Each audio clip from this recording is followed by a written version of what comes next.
Hiya, folks. Here we are. I've just dropped the girls off at Turnigan Elementary. You turn again and turn again, over and over. Anyway, I just wanted to chat with you briefly about here driving here in this gritty little city of Anchorage, and just wanted to visit with you a little bit about the New York Times article, uh, yesterday's article about millions of people who are going to be basically structurally unemployed. Um, doesn't look good.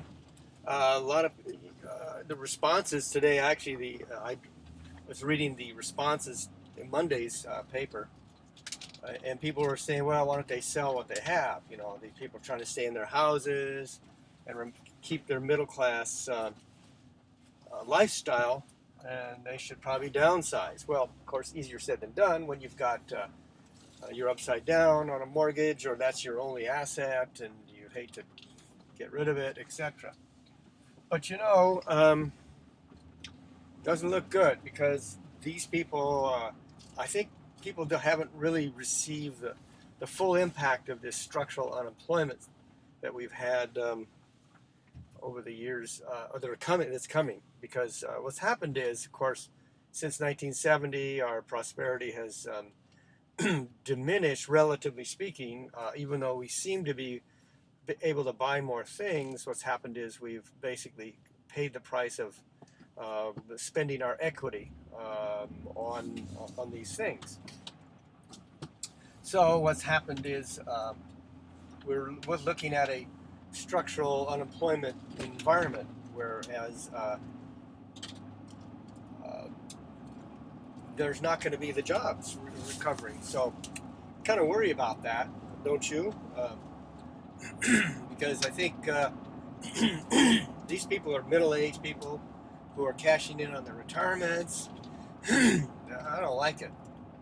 Um, but I think it's a and nobody's addressing that because it's a very fundamental structural change in the economy that the Tea Partiers and also the liberals don't seem to be talking about. No one seems to be talking about it because it's not a crisis that can be easily addressed. What happens is you have to have major changes in um, the safety nets, and basically what happens is it drags down um, the economy by dragging these people along so they can sustain their lifestyles. Not necessarily have to be high living, but maintain some sort of dignity. And so we have all these people slipping out of the middle class, and it's not good. I worry about it because I don't see anybody talking about it other than some journalists in the New York Times. And who in the hell listens to the New York Times? You know, these guys are snooty, uppity journalists who work in a city that doesn't really have anything to do with the United States. You know, New York is definitely is not one of the. It's not an American city. You know, it's different, really different. So I kind of worry about that. That's my big concern today is about the inability for us, because that's destabilizing. Once you have a large segment of the population that's been disenfranchised, you got trouble. You know what I mean? So I don't know. I hope you guys are having a good time in wherever you are, because I don't know where you are now, because I don't know who's watching this. My God, who knows? So I'm off. I'm back, heading back to the house. I'm going to log in and do a little bit of work today. The sun just came up. It's 9:11. The sun's just peeking its head over the mountains right now. So it's a late day. The days are getting longer here up in Anchorage, but we'll see how this day works out. I'm looking forward to it. We got a lot. I got a lot of work to do. I got to fix the license file and all that. I don't know if you know what that is, but maybe you just don't care. So I'll be signing off here as soon as I hit a stoplight because I can't. It's a green light, so you're gonna have to put up with me for another light or so. A lot of people out in the streets today begging. Um, on the street corners. It's their fortune, go you or I. Most of them are natives, and alcohol is a problem with them. It's a funny town, this Anchorage. It's a big city in a way, not a big city, but by Alaska standards, it's the big city, and it's nice. It's got its grittiness and its niceness.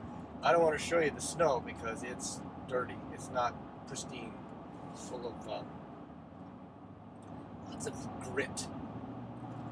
And so I'm heading up on heading Northern Lights right now, and I'll be home back at the house. And I haven't had any breakfast because I haven't had any exercise.